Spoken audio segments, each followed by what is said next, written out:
right. Good morning, folks. Thank you for joining us today. And we are really pleased to be able to have this conversation about election integrity, the Secretary of State's office. And we're probably going to talk a little bit about yesterday's primary. But what we really want to do is introduce you to the Libertarian candidate for Secretary of State, Jeff Maurer. Jeff is I count Jeff as a personal friend. He was very engaged and instrumental in the success of the 2020 gubernatorial campaign here in Indiana. And so, Jeff, good morning. Good morning, Don. It's good to be with you as always. Well, it's good to be with you, and it's good to talk about things that are important to Hoosier voters. And I think there's no more relevant topic on the day after the Indiana taxpayer-funded primary election for the two private organizations known as the Indiana Republican Party and the Indiana Democrat Party. And so I want to start out, most folks that will be watching this know who I am, but they may not know who you are. So if you would just take a couple of minutes and tell us, what got you here and why you're running.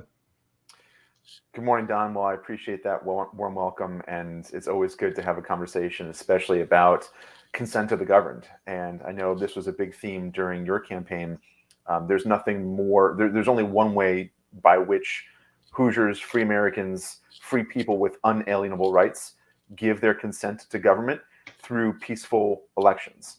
And that's the process that we have to keep pure and safe and absolutely sacrosanct. So always good to be with you on morning to discuss that.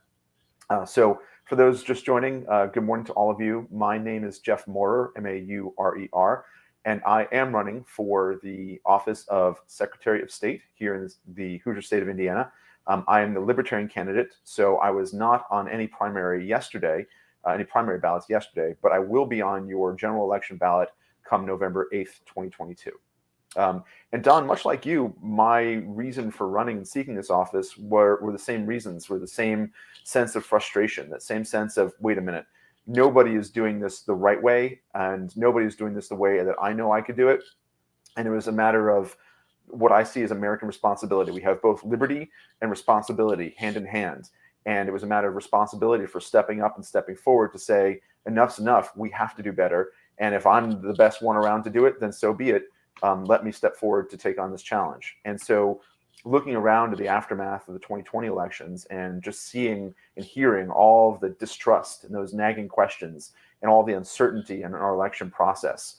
I'm not contesting the 2020 elections, but I don't think that there's anybody out there who can look around and say with absolute, beyond a shadow of a doubt, certainty, that burden of proof, that we can trust our elections perfectly. And any system is going to be imperfect, but let's look at ways that we can always make it stronger, safer, better, more secure, with greater integrity.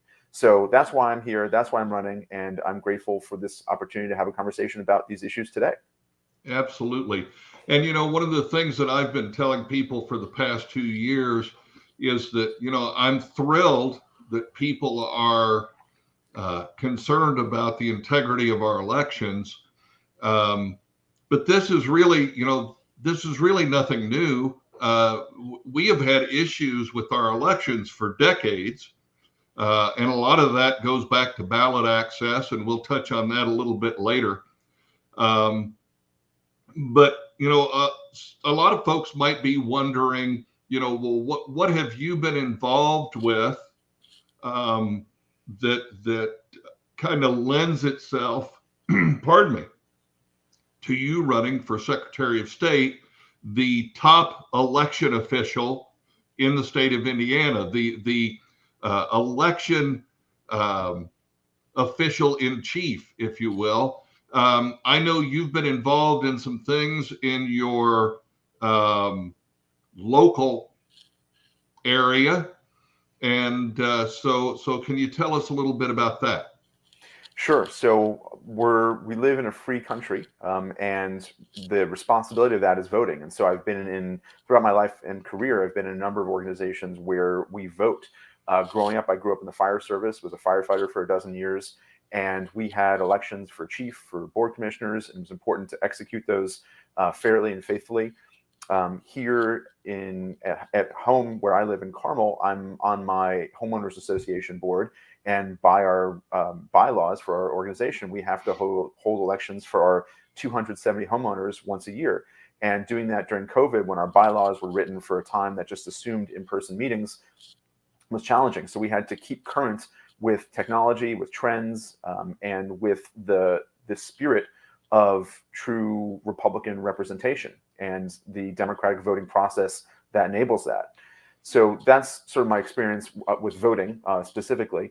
And more broadly, I'm involved here in a couple of different boards in Carmel. I'm on the Home Place Advisory Board, and I also serve on Carmel's Economic Development Commission. So very involved and engaged in the community in those ways. All right.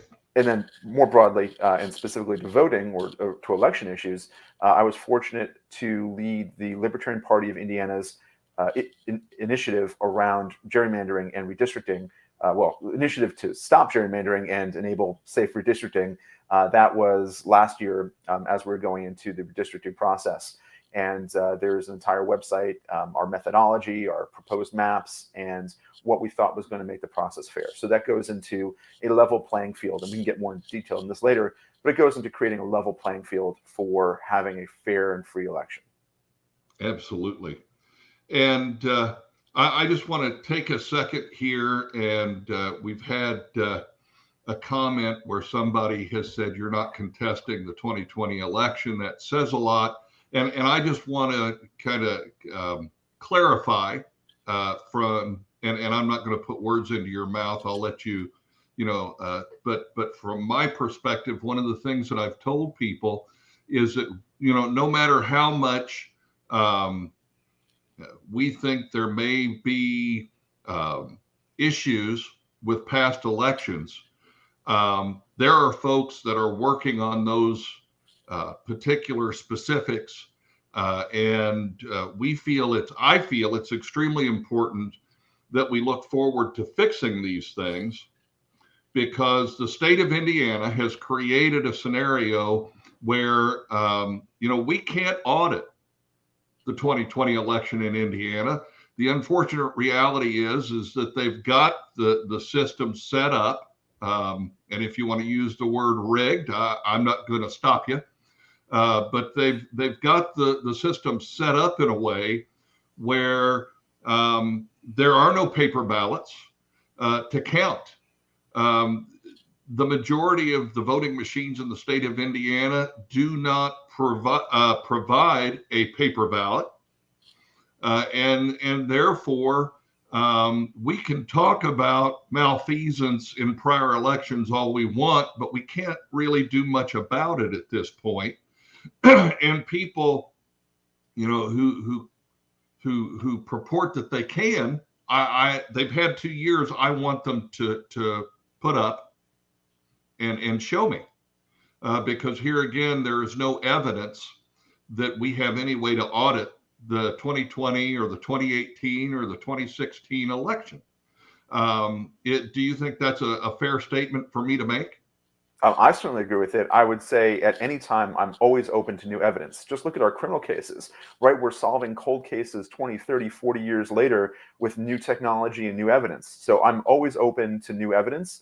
But that said, at this moment, based on what has been presented and the fact that we simply need to move on in society, we can't have anarchy and we can't have uncertainty. We need to move forward. And yes, it's unfortunate that there is so much concern about the integrity of our elections. And that's not a solid foundation on which to build, on which to consent the governed. but that's what we must do. And my background is very much in tech. I've co-founded a VR technology startup and ran that for several years. And so one of the things that I often find myself saying is, don't get mad, get better. And I think this is a perfect case where we can be mad and disappointed and frustrated and hold accountable the offices and officials for having a system and process, elections that just don't offer the transparency that we demand.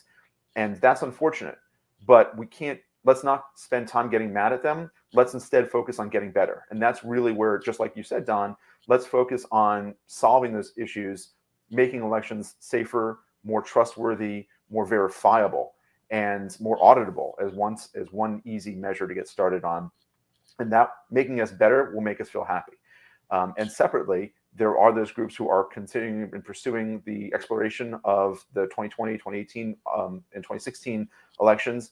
And we should be open to new discoveries and new information that they may present. So I'm not ruling them out, but let them do their work. Absolutely. I agree with you 100%.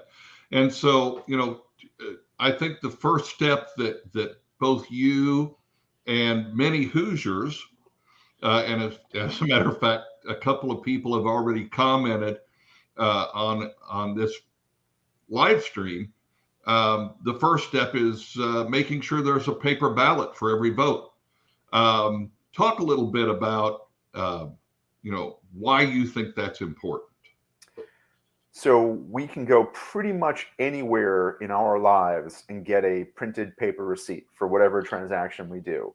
If we're filing taxes, or we go to the bank, or we buy a Metro card, or any of these many interactions, especially interactions with governments, right? We get a paper receipt, something on paper, some physical proof or an evidence that says we were there, we did what we said we did, they did what they said they did, and we have a record of that. And I often compare that to a lottery ticket.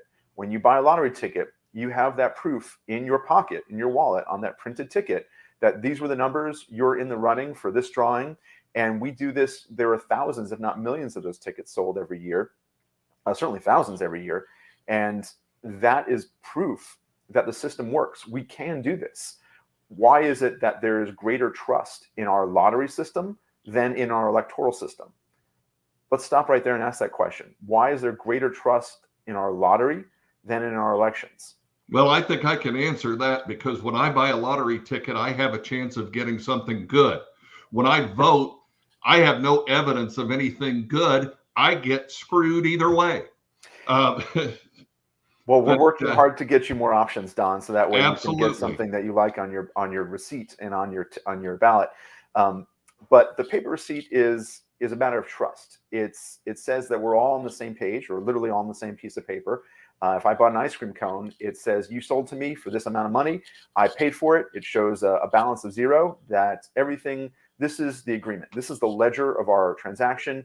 Everyone is agreed to it, and we each have a copy for our own records, so we could point back to it and say, no, this is what happened. And absolutely, it's unfathomable that we don't have this for our votes right now. For the one time, if you think about all the interactions that we have with government, if you get a speeding ticket, right? You get a ticket. You get a paper copy that's in your hand right there on the roadside. And that is a record of the activity. And we all know if it's not in writing, it didn't happen, right? And that truth should apply to our votes as well. Why is it that in all of our many interactions with governments, all the times they tax us and fine us and fee us and regulate us, all these actions and interactions, they're all documented on paper. But the one time that we control our government instead of our government controlling us, the one time is in our elections. And that one time we have no proof of that. How is that fair? And the litmus test for fair is it symmetric? Is what's good for the goose is good for the gander? We have all these different euphemisms and expressions for that. Is the government treating us the same way that we're treating the government? And without a paper receipt for our vote, the answer is no. Right. So let me kind of boil this down. I'm tell people all the time, I'm a simple man. You are promoting the idea that every vote whether it's recorded initially on a paper ballot or whether it's recorded on a machine, should generate a paper ballot that can be counted during an audit, and that paper ballot should also generate a receipt. And I'm going to use the word serial number. That has a serial number on the receipt that matches the serial number on your ballot, so that you have proof. And I want to take this a step further and say this paper ballot is something that the voter should be able to review, validate, if you will, prior to leaving the polling place, where they can say, yes, that's the vote I cast, and it's recorded on this paper ballot with this serial number, and here's my receipt. That kind of is the short and sweet version of what you're talking about doing, correct? That's right. And so naturally, as we get into the details of it, the exact mechanics and the exact form factor, the exact experience, the exact serial coding, all those things, those are still going to be determined as we design the system and design the process. But that concept is the same. So for anyone who's ever gone, and I'm certainly done this myself, gone to a fast food drive-through, the menus now, they show you, I want two hamburgers and one chicken sandwich. That shows up on the screen, and the person at the window says, does your order look correct? Only after you say yes do they process your order. And then when you get the receipt, it matches the screen that you saw. We do this with dollar transactions, millions of transactions every day around the world. And there's no reason why we cannot do this for perhaps the single most important transaction that we have, which is our vote. So Don, back to the details of the voting process, yes. What I want for all Hoosiers is to be able to have paper verification, a paper audit trail, so that way you can trace back your vote to see that it was counted. And more than that, and this is sort of the system design process, is we need to be able to track votes back to voters. We don't, and again, the sanctity of the secret ballot is of the utmost importance. Let me be very clear. I'm not suggesting we compromise that in any way, shape, or form. So we have to work really hard to design a process so that way the contents of the vote are always secret, but that you can trace back and know, and you know that your vote was cast and counted correctly. And then as a system, as a process, we have to be able to know that we have to be able to trace votes back to voters, so that way people aren't just like stuffing ballots in boxes. That way every vote has a voter that we can identify working backwards. So Don, let's say you and I and Will Henry cast our 3 votes, and we want to be able to know that if there are 4 votes in the box, we have to be able to work backwards to identify who's the 4th voter. Where did this vote come from? So that's what's not just you check your vote, aha, there it is. I check my vote, aha, there it is. Will checks his vote, aha, there it is. That's great. That's an inclusive testing, but we need exclusive testing as well, which is to be able to say, where is this 4th vote? We have 4 votes. Where did the 4th one come from? And so that's really important, going back to voter rolls and voter registration and voter photo ID, all these measures that are in place now and also need to, or some of which are in place now, but many of which need to be strengthened as part of improving the overall security of the elections. So all of these are different components. There's no one magic silver bullet that's going to solve all this, but we have all these silver BBs, and we need to be working diligently at each one to make the process tighter, better, stronger, safer at each vulnerability point. Absolutely. And I want to kind of take this and lead you to that next step that I know that you have developed as part of your plan for election integrity, which is auditing the vote prior to certification. One of the things here again, and we talked about this a few minutes ago with why can't we contest the 2020 election?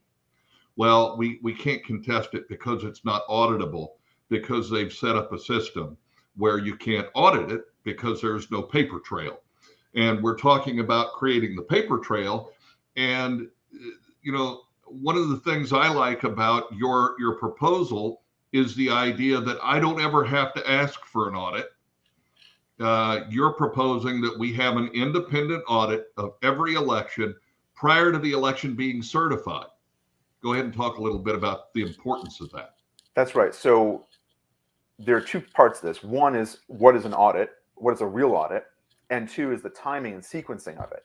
So first, let's talk about the easy part, which is the timing of it. So right now we have a process. We still haven't completed the audit for the 2020 elections. VSTOP is the department or quasi-autonomous department affiliated with the Secretary of State's office. They're out of Ball State University, and they're really limited to just auditing the integrity of the machine, of the voting machines. And even that is far too narrow within its realm. There are lots of different ways that those machines can be compromised and misused, and they'll still come out squeaky clean on one of their audits. So that's a problem with the process and with the scope of that audit. But even then, VSTOP only audits something like 5 counties, and the Secretary of State's office just announced, great news, we're going to double that to 10. So maybe we'll audit 10 out of 92 counties. And audits also, again, talk about process, they should be random counties. We don't know which counties are selected or why, or if they rotate at all. They could pick the 10 counties that all have one type of paper ballot backup. And of course, no surprise, those counties and unpopulous counties come out with squeaky clean audits, and everybody smiles and claps and says, that's great. So that's another vulnerability. What's the scope of the audit? How do we choose those counties? And then we're only auditing 5 to 10% of those counties, not all of them. That's not an audit. That's just guessing at the end of the day. Yeah, so, when the IRS audits you, they don't do 5 to 10% of your return, do they? No, the IRS audits 100% of it. They look at every line and they look at you over time. Again, this goes back to symmetry. What's fair? We want to treat government the same way they treat us, and we have that right to do so. That's what is morally and ethically and ought to be legally fair. So an IRS audit is far more comprehensive. Thomas Jefferson, of course, is famous for saying, when the people fear government, there is tyranny, and when the government fears the people, there is liberty. So let's think of ways that we can make the government fear us, we the people.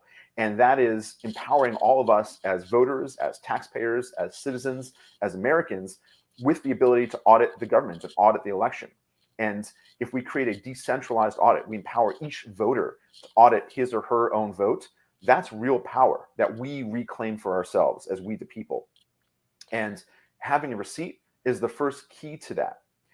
Going back to the audit process as a whole, there are all these vulnerabilities throughout the process. And one of the things, the sequence of it is the timing. So we need to make sure that the audit happens before the election results are approved and certified. Before we can say, here's the winner officially, we ought to know, did the election work? Are we confident with those results? So before we say, oh, we need to pull over to get more gas for our car, we should know, is the gas light on? Is that right? Is it telling us, is it giving us the right reading? And when you think about the comparable issues in our society, a publicly traded company absolutely audits its finances before it publishes annual or quarterly statements to Wall Street and the rest of the market. If what we have now, unfortunately, in our electoral process is a black box system, everything goes in and we don't know anything about what happens in there, and nothing comes out other than the answer of it's fine, everything's great. And so we all have a recent example of when that happened and when that failed, and that was Bernie Madoff. And we can all look at his accounting practices and his firm and the absolute thievery that he conducted on a massive scale, hundreds of millions of dollars, because there were no auditing standards, nothing that held up to industry standards. He had a one person accountancy firm that did his books. And that's very similar to what we see here in VSTOP, trying to audit just a few select counties that we don't know how they're selected, why they're selected, or if they're representative of anything at all. So we have a black box system. We don't know what goes in, and therefore we cannot trust what comes out. You mean government isn't being transparent? Say it ain't so. I don't sound so shocked this morning. So and I laugh not because it's funny, but because sometimes if you don't laugh, all you can do is Let's cry, Yeah. right? So I want to kind of take those basic fundamentals, and I want to step back a couple of steps because, as yesterday, was the quote unquote primary election. We saw a very, what I believe, blatant example of a lack of integrity in our election system, in the way that one of our state representatives was gerrymandered into a new district with another incumbent.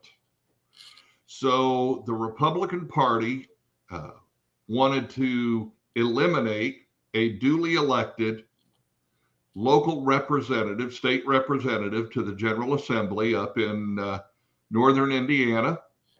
I won't mention any names, but Kurt Knisley was gerrymandered into a district with another incumbent so that the Indiana Republican Party could get him out of the General Assembly and get him out of their way.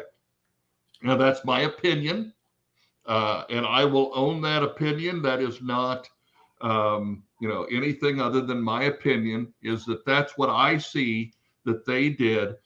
And I know that as you mentioned earlier, you worked on the Libertarian Party of Indiana's project called Rethink Redistricting. And I believe the website rethinkredistricting.com is still out there. And I think gerrymandering is a huge problem because here again, the foxes are guarding the henhouse. And by that, and I'm going to expound just a little bit, and then I'll shut up and let you talk about this. But I am very frustrated and concerned about the fact that our election process from beginning to end is not only statutorily created by the Indiana General Assembly, which is made up of a supermajority of the Indiana Republican Party and some Democrats, but the Indiana Election Division of the Secretary of State's office is also run by the Indiana Republican Party and the Indiana Democrat Party. So therefore, we have two private organizations which participate in elections in the state of Indiana and control not only the rules, but how they're implemented. And that to me is a big red flag. If I were going to, let's say we put together a basketball tournament, 3-on-3. We're going to have a 3-on-3 basketball tournament. And so we have two teams that officiate and referee all the games. Who do you think is going to be in the finals of that tournament? The two teams that referee all the games. And that's exactly, in my opinion here again, what we have in the state of Indiana. We've got two teams refereeing all of the election processes to make sure that those two teams end up winning everything and suppressing anybody else who wants to participate. So I'm going to use a phrase of our friend, Mr. Rob Kendall, and say, what say you, Jeff Maurer? Wow, there's a lot there. So first, to your points, you can't be a competitor and a judge. And that's the problem with our system today. is that the judges are also the competitors. Right. And naturally, you get very strange results because they judge themselves the winners. Who can compete within that scheme? And that's why, to your point earlier, we won't say it's rigged, or might not say it's rigged, but the system is inherently designed to produce an outcome for the incumbent winner. Whether you want to call that rigged or just really well engineered by their perspective, either way, the system works the way it's intended to produce the winners that the two parties, Democrats and Republicans, want. Yeah, it's not broken if the people who built it are happy with the way it works. Correct.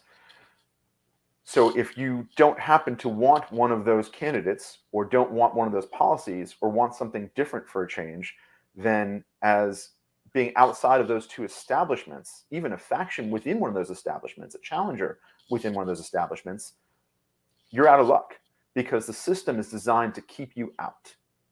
So what you're saying is even if you want to run as a Republican, they control whether you get on their ballot, and they can make sure that somebody, let's say, running for governor in 2024 isn't allowed to participate in their primary.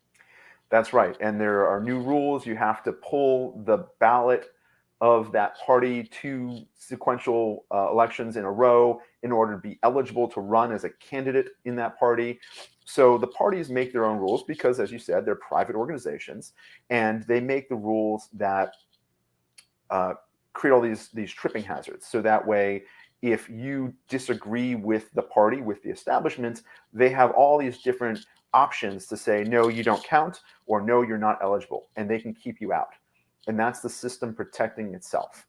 So one are candidate eligibility requirements, another are primary elections, the use and wielding of money, of state party funds to support one candidate, the incumbent or a favored establishment candidate versus a challenger. And this happens, and this is, let me be very clear, this is not just about Republicans in Indiana. This is about how parties work, period. And that's why AOC was such a surprise win in New York when she won, because she was the outside challenger running within the Democratic Party, and she unseated a nearly 3-decade incumbent in that seat. So it is possible for somebody who's not supposed to win if they can get on the ballot. That is true. It's not impossible, but it's really, really, really damn hard. And that's by design. Well, because people always say, I won't vote for a Libertarian because Libertarians can't win.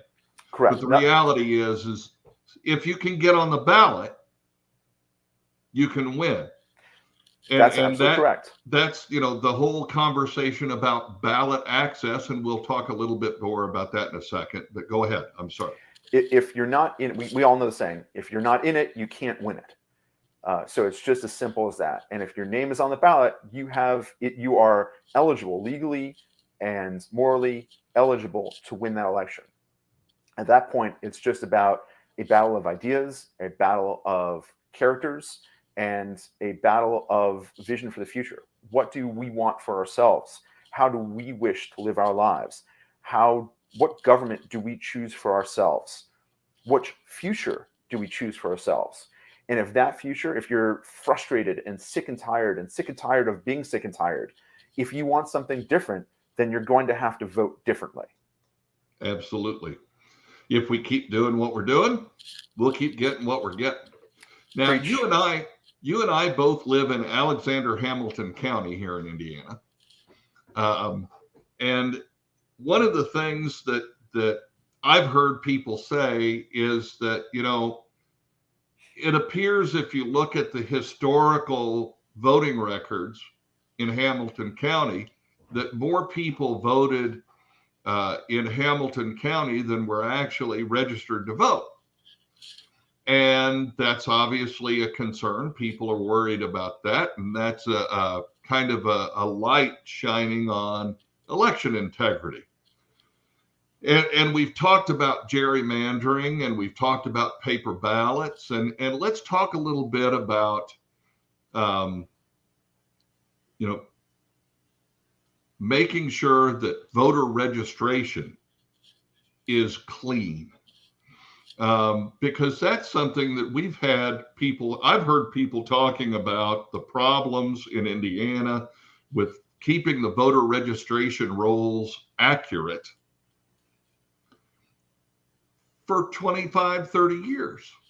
So what would you do as Indiana Secretary of State? What would you promote to help keep voting registration accurate? Great question. And this is one of those means by which the system, the parties can control and engineer the outcome and results of our elections. So two big pieces here, and I'm not sure we fully got to discuss redistricting. Let's take it one piece at a time. So again, imagine that 3-on-3 basketball game. Redistricting is like drawing the lines on the court. And if you're one team, you get to draw the lines that are in your favor and give you a smaller court or a lower basket or whatever the rules are that you get to optimize to make things easier for you. So that's redistricting. That's changing the rules of the game or the layout of the field, the fairness of the field, leveling the playing field or not leveling the playing field. So that way you have an unfair advantage. That's redistricting. We'll get into the details of that in a second. Then once you have this playing field, this court, who goes on it?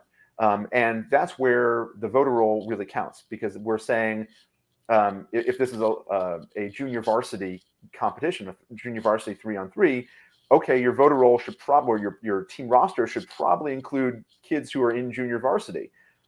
And if all of a sudden you bring in NBA players, now they don't belong. They're out of this league. Or if you bring in 4 junior varsity people when you're only entitled to have 3 on the court, that's a different issue too. So one is setting up the court or the playing field, and the other is defining who gets to play. And these are both, as you can understand, just by manipulating this theoretical 3-on-3 game, those are both really key ways for engineering an outcome to your benefit. Right. So let's go back to redistricting for a second. And this is a project that is very near and dear to my heart. Every 10 years by our Constitution, we go to redistrict our districts for congressional districts, and Indiana has 9, of course, and then our 50 state Senate districts and our 100 House representative districts. And we have a lot of flexibility in how we draw those. And again, this is sort of like painting the lines on the court for that 3-by-3 game. And what we find is Indiana has very gerrymandered or districts that are drawn in a way to produce a certain outcome. So Don, your team, you can gerrymander the court to have a really low net on your side and a really high net, 20 feet high in the air on my side. And anyone watching might say that's unfair, and it is. But if you get to make the rules and paint the lines and set the heights, then you can control or engineer the outcome of that game. So with the redistricting process, we do this once every 10 years, and the Republican Party of Indiana hired a DC consultant, very famous or infamous, who came out, and technology has really revolutionized the way that this process works. And so they have all these very sophisticated computational models that show where they can draw district lines of all those 3 categories, House, Senate, and congressional, to engineer the outcome that they want. And forgive me for using imprecise numbers, but let's say that 65% of the total vote in Indiana is for Republicans, and yet Republicans control 80% of all the House and Senate seats. Right. Why is there that disconnect? How is there that disconnect? Why are Republicans overrepresented based on the total vote count? And this is where they can gain, or anyone can gain, an unfair advantage. And today it tends to be Republicans, but 20, 30 years ago it was Democrats, and it could be Democrats again tomorrow. And watch what's happening in Marion County, which is going through its own redistricting within the county city limits. So their Democrats have control. And we see the same processes happen in Maryland and other Democrat states. So it's not about party, it's about party corruption. It's not about one party, it's about the ability to corrupt the process. And Indiana, unfortunately, now has very gerrymandered or unfair district lines. And we see this. Independent nonprofit organizations that follow and track this have said Indiana is at great risk for very gerrymandered districts. And that's how we see a greater disproportion or greater difference between the number of elected seats and the actual total vote. And what that means is that one party can control the process and control the government. And that sets us up to have a very unfair outcome and makes it much harder for any other minority report type of disenfranchised voice to come forward and say, I disagree with this, let me be heard. It's kind of like creating, what they've done is kind of created an oligarchy through manipulating the voting districts to make sure that the people who vote for them are always in the majority in those districts.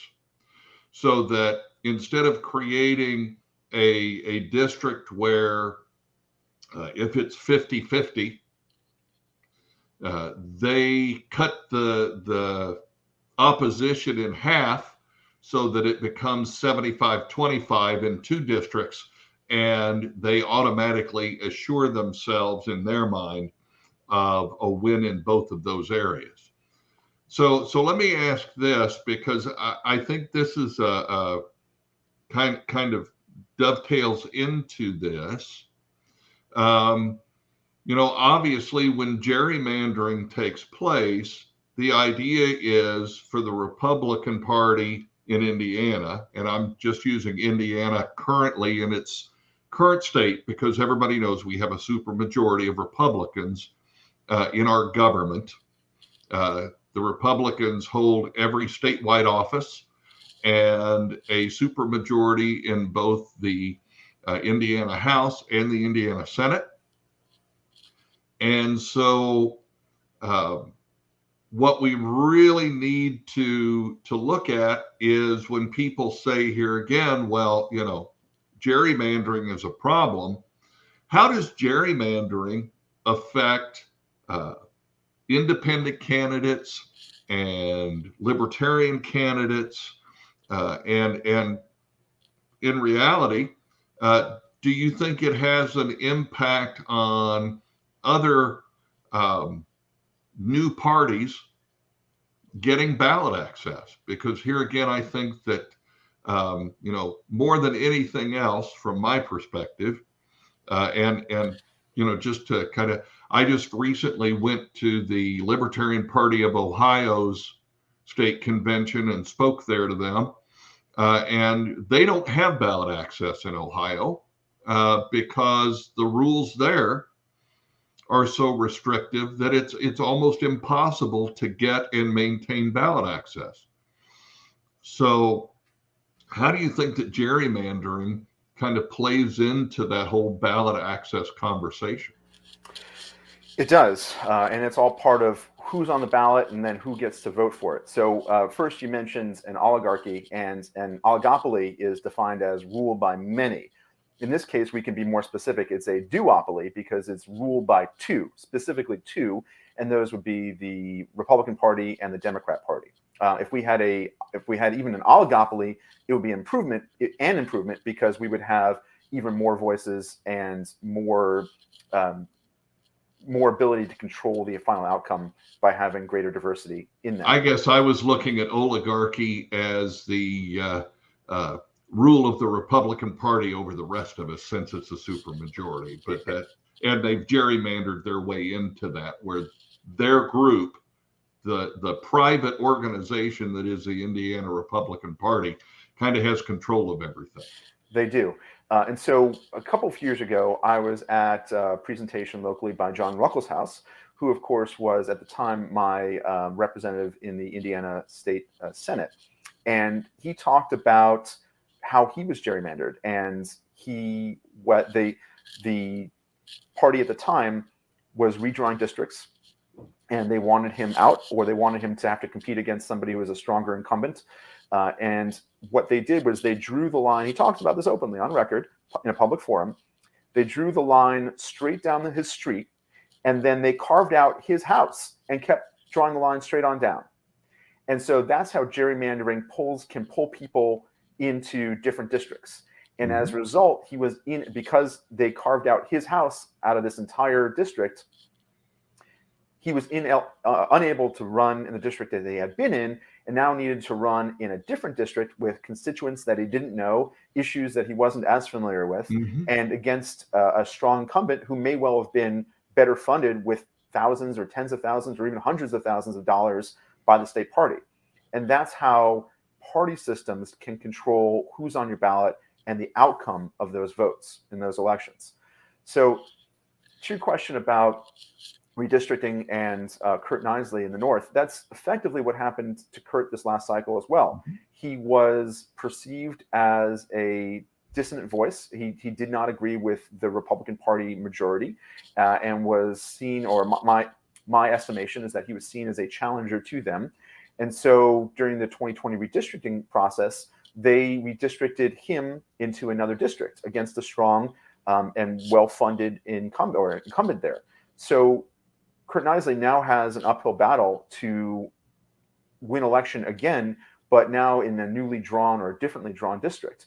And that is one of the challenges, or one of the ways that the Republican Party is engineered, again, maybe not rigged, but engineers a desired outcome by their standards, and makes it difficult, not impossible, but makes it very difficult for anyone else to gain traction.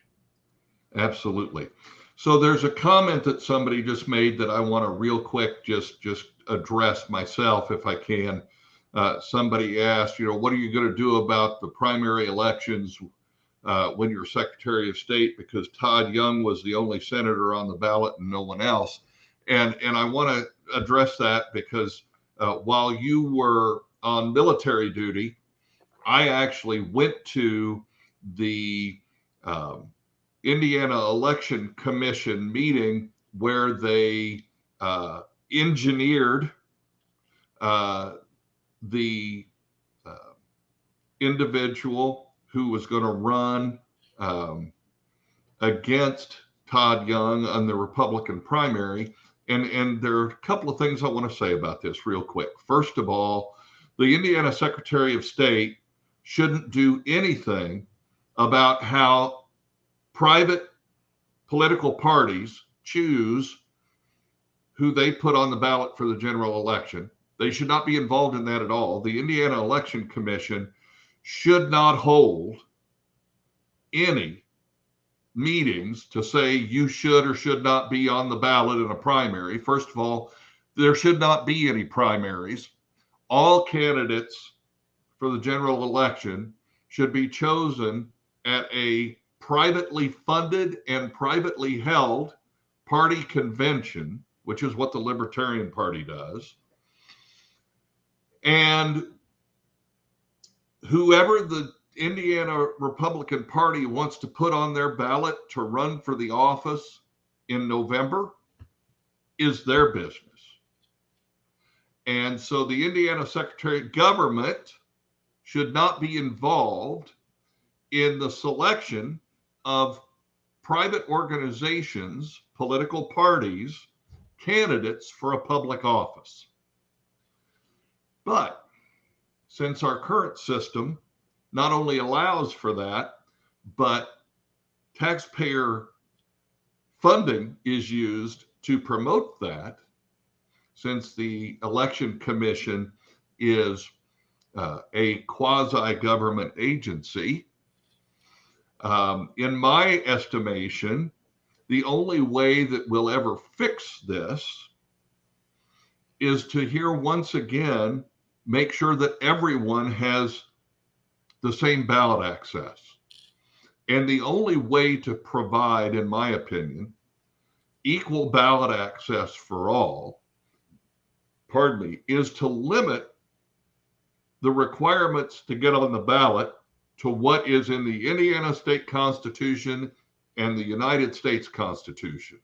So if you're running for U.S. Senator and you meet the age and residency requirements stipulated in the Constitution and you want to be on the ballot, you have the right to be on the ballot, because if anybody denies you that right with their own set of rules, they're basically violating your constitutional right to run for office. Now, that's my opinion, but I wanted to answer that because I think it's extremely important that we understand that what we have are two private organizations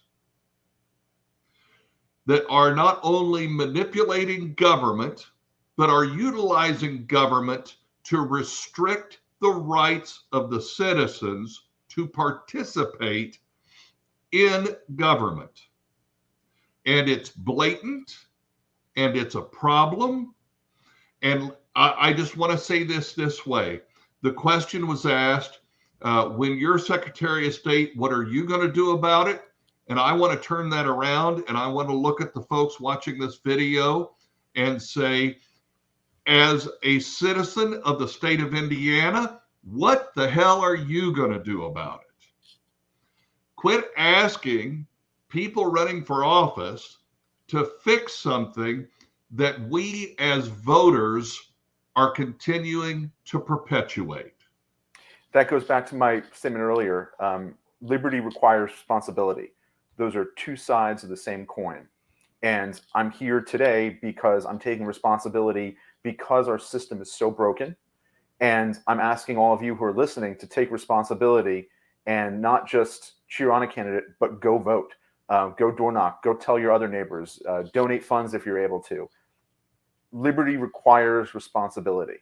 So if we're together responsible and take action together, we can and will make changes.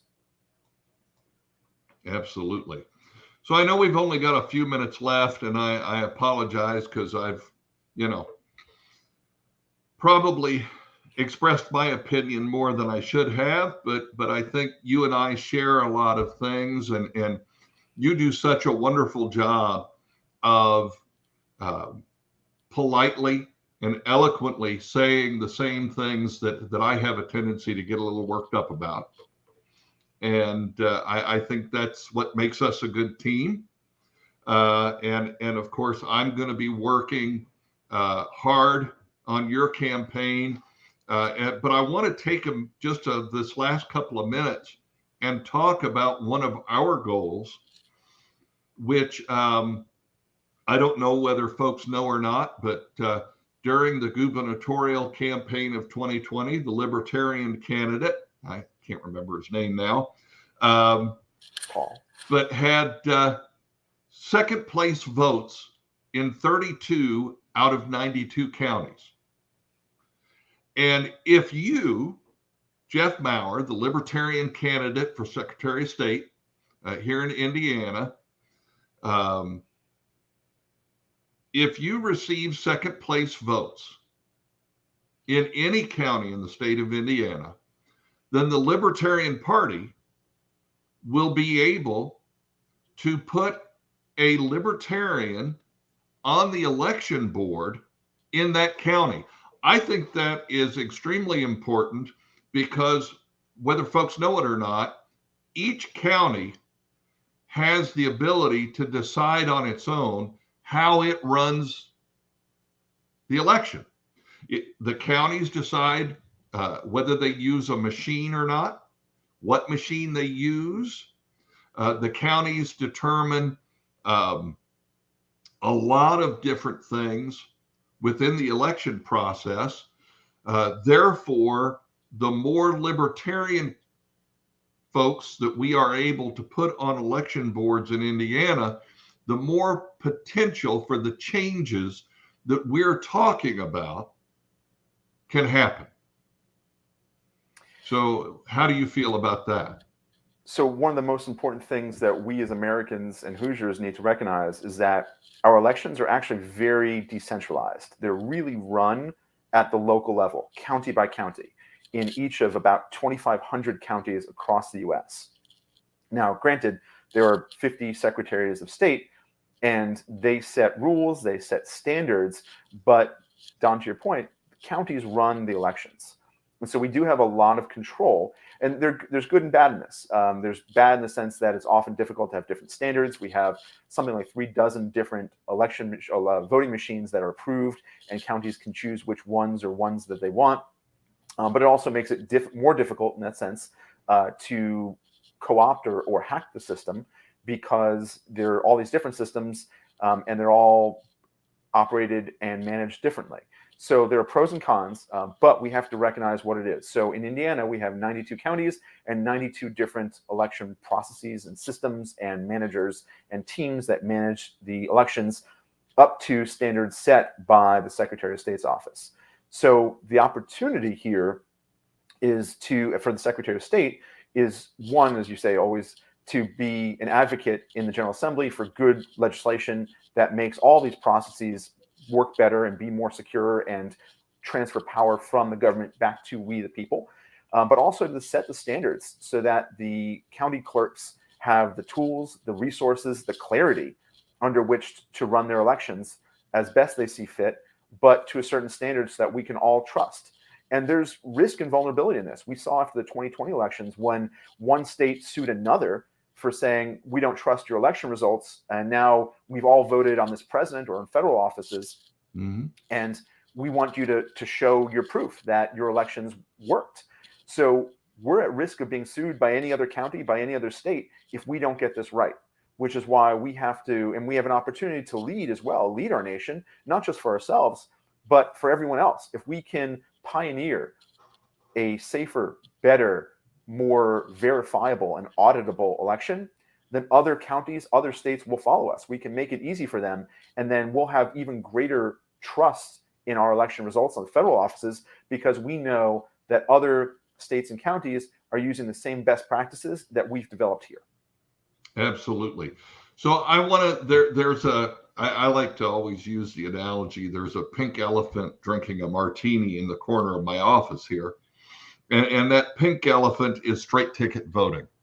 And I think we'll try to close with this because we've monopolized about an hour of your time, Jeff. And we thank everybody who's taken the time to watch this video or watch us live this morning. But I want to talk a little bit about this because I hear people constantly say to me, everybody I know voted for you. You had to have gotten more votes than what they said.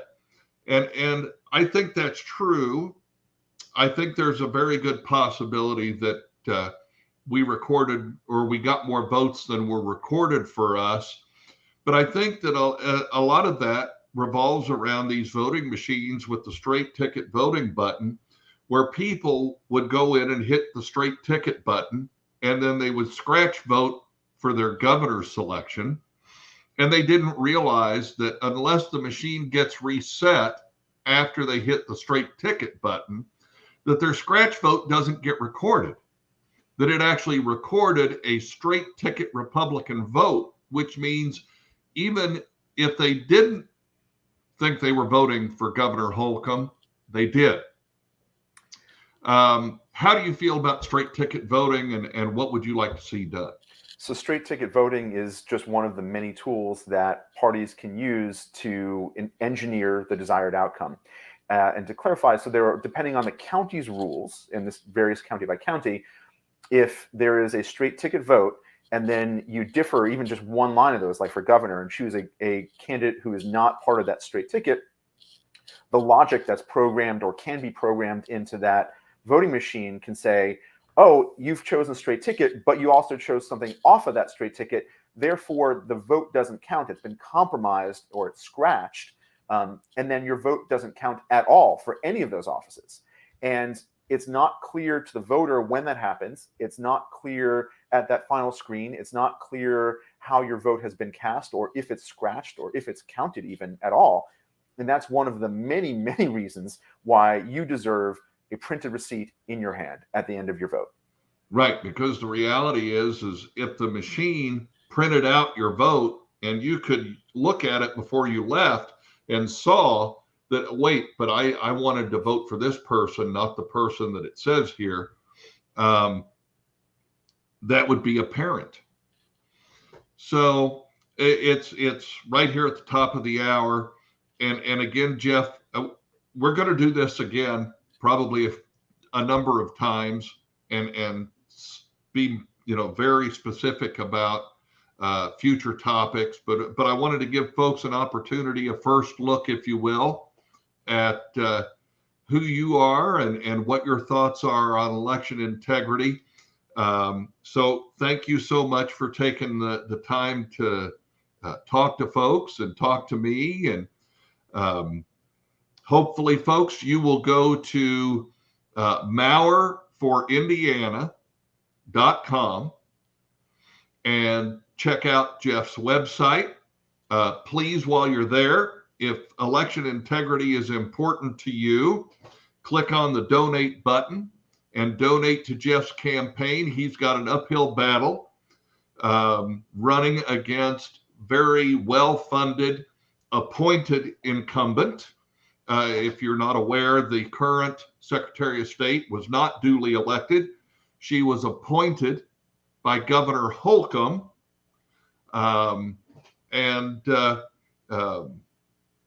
By the way, she recently issued a statement that everything in elections in Indiana are going just great. So if you think there are problems with election integrity, you and the Indiana Republican Party disagree. But you and the Libertarian Party agree. So I encourage you to vote for who you agree with. Don, I'd like to hear the words of Ronald Reagan, who in the late 80s said, "Trust but verify."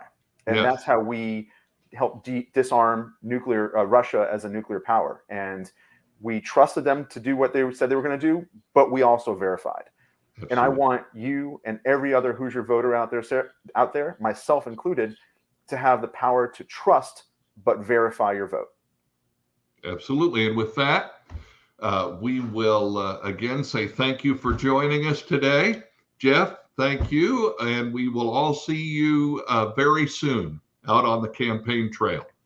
Don, thank you. Thank you all for listening. I look forward to meeting you in person and getting to shake hands. Thank you. All right. Bye now.